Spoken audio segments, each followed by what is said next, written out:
Pertama, untuk yang kredit UMKM yang ada di BPR, perbankan, dan perusahaan pembiayaan. Yang di BPR itu tercatat 1,62 juta debitur. Yang di perbankan itu 20,02 juta debitur. Dan di perusahaan pembiayaan ini termasuk mereka yang membeli kredit modal kredit motor roda 2 itu ada 6,76 juta debitur. Jadi untuk para peminjam mikro kecil ini yang kreditnya di bawah 500 juta, ya, mereka pinjam di BPR atau di perbankan dan perusahaan pembiayaan yang pinjamannya di bawah 500 juta, ini setara dengan KUR. Itu ada tadi jumlahnya, jadi sekitar 28,3 rekening atau nasabah tadi. Mereka mendapatkan fasilitas 3 bulan pertama bunganya dibayarkan oleh pemerintah sebesar 6%, dan 3 bulan selanjutnya bunga yang ditanggung pemerintah 3%. Jadi dalam hal ini pemerintah memberi subsidi bunga selama 6 bulan, yaitu 3 bulan pertama 6%, sebagian dari bunganya ditanggung pemerintah, dan untuk 3 bulan selanjutnya 3%. Untuk yang pinjamannya antara 500 juta sampai 10 miliar, maka bantuan pemerintah dalam hal mereka melakukan restrukturisasi adalah 3 bulan pertama bantuan bunga 3%, dan 3 bulan kedua bantuan bunganya 2%. Ini adalah para debitur atau peminjam untuk usaha kecil menengah yang sampai tadi kreditnya sampai dengan 500 juta dengan skema yang tadi subsidinya, dan untuk yang kredit menengah di mana kreditnya antara 500 juta hingga 10 miliar. Bank-bank bisa memberikan restructuring dengan penundaan pokok selama 6 bulan, dan kemudian para krediturnya tadi bisa, debiturnya tadi bisa mendapatkan subsidi bunga dari pemerintah. Kemudian yang untuk usaha kecil yang di bawah, yang kredit usaha rakyat, itu treatmentnya yaitu 8,33 juta debitur. Treatmentnya persis dengan tadi kredit usaha kecil yang pinjamannya di bawah 500 juta. Sedangkan untuk yang ultra mikro yang pinjamannya itu antara 5 juta hingga 10 juta atau di bawah itu adalah masuk dalam kategori mekar, kredit mekar 6,08 juta debitur, UMI ultra mikro 1 juta debitur, dan di pergadaian yaitu sebesar 10,6 juta debitur. Mereka ini akan mendapatkan juga bantuan bunga atau subsidi bunga dari pemerintah. Untuk yang UMI, mekar, dan pegadaian ini, mereka mendapatkan yang ultra mikro ini adalah pembayaran bunga oleh pemerintah selama 6 bulan sebesar 6%. Nah, total kredit yang akan direstrukturisasi, yang akan ditunda pokoknya adalah sebesar 105,7 triliun. Penundaannya ya, ini yang untuk KUR, UMI, mekar, dan pegadaian. Sedangkan yang untuk BPR, perbankan, dan perusahaan pembiayaan, total penundaan angsuran diperkirakan sebesar 165,48 triliun. Dengan demikian, total dari keduanya itu penundaan angsuran akan mencapai 270 atau 271 triliunan, ya, 271 triliun dari total angsuran yang ditunda selama 6 bulan ini. Untuk kredit yang lain yang tadi disampaikan oleh Pak Menko, seperti koperasi yang belum mendapatkan akses UMI, itu kita perkirakan jumlahnya mencapai 1,7 juta debitur. Kemudian nasabahnya LPDB yang mencapai 30.000, dari merchant atau UMKM yang selama ini menjadi merchantnya di berbagai online platform, ada 3,7 juta, serta UMKM yang ada di Pemda, petani, nelayan, itu semuanya jumlahnya sekitar 6,29 juta, itu juga akan mendapatkan subsidi bunga 6% selama 6 bulan dari pemerintah. Ini totalnya kita perkirakan outstandingnya 16,3 triliun dan penundaannya adalah 13,87. Nah, syarat-syarat yang tadi telah disampaikan oleh Pak Menko adalah, pertama, pemerintah akan minta kepada bank untuk membuat proposal untuk para debitur yang memenuhi syarat. Debitur yang memenuhi syarat itu adalah yang mereka memang terkena COVID, yang nilai tadi kreditnya adalah kalau untuk KUR berarti sampai 500 juta, untuk menengah sampai 10 miliar, dan untuk UMI yang kecil tadi.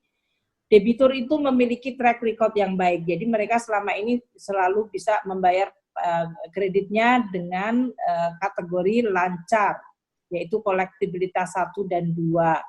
Dan mereka tentu kita harap memiliki NPWP dan pembayaran pajaknya baik.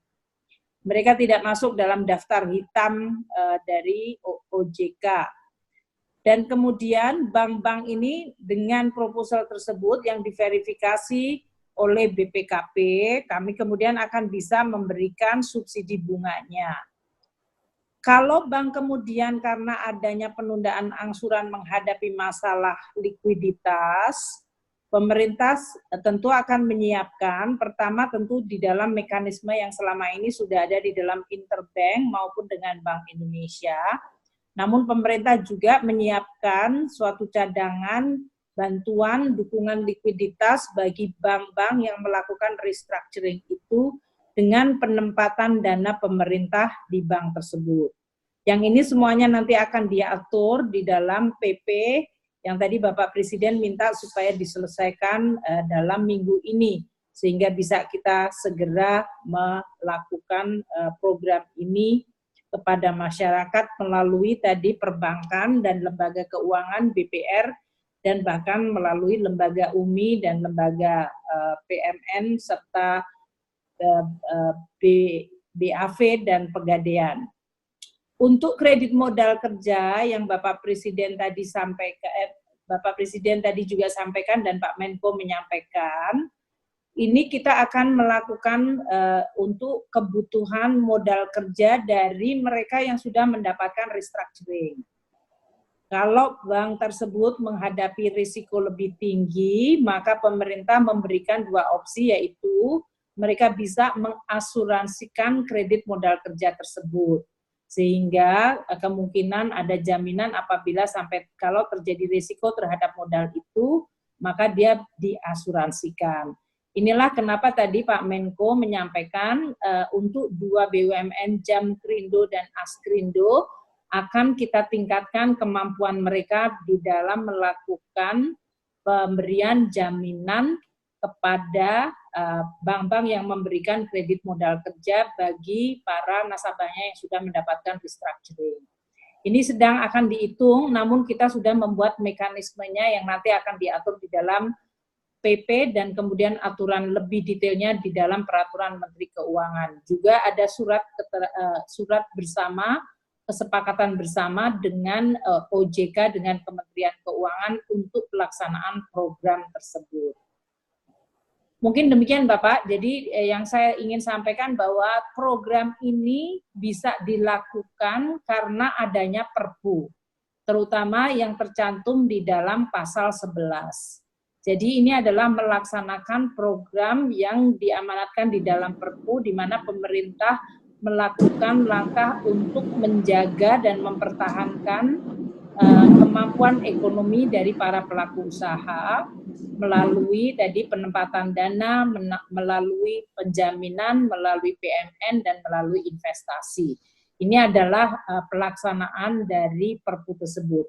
Kalau ini kemudian bisa berjalan, kita harap dampak ekonominya kepada masyarakat dari COVID ini bisa dikurangi atau diminimalkan. Mengenai bantuan modal kerja, tadi yang telah disampaikan sebetulnya oleh Pak Menko, adalah kita akan mengidentifikasi berdasarkan tadi dari perbankan tentunya bahwa kredit usaha kecil menengah tadi yang mendapatkan restructuring, mereka dalam waktu dekat mungkin akan membutuhkan modal kerja untuk memulai lagi aktivitasnya. Ini jumlah estimasi berapa kebutuhannya, tentu kita lihat berdasarkan total outstanding kreditnya, dan kemungkinan berapa banyak mereka akan memulai kebutuhan untuk modal kerja yang barunya. Ini yang sedang kita hitung bersama-sama nanti dengan OJK dari sisi profil kreditnya dari UMKM tersebut. Yang kedua, mekanismenya tadi sudah saya jelaskan, ada dua mekanisme yang sedang kita timbang, apakah melalui pemberian bantuan untuk premi dari asuransi kreditnya, atau melalui PMN di dalam Jamkrindo Askrindo. Karena kita ini sekarang akan terus membuat penyelesaian, nanti di dalam PP-nya dibuat terbuka opsi 2 tersebut. Sedangkan kebutuhannya nanti kita akan hitung.